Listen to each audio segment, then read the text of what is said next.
Hello guys, welcome back. I'm going to show here how you add symbols on Figma.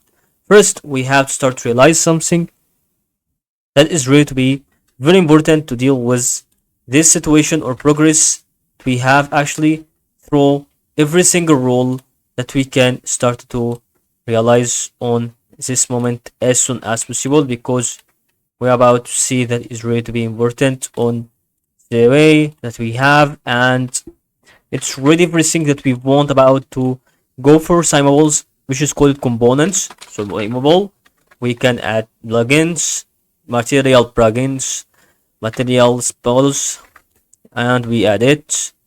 And I go start to add it again because it's really left removable. So we have to start the materials removable. We run it and it looks like it's loading now. We can start to add the symbols from Google. It's really very good. This symbols is really very important to give you this kind of thing, and that's all about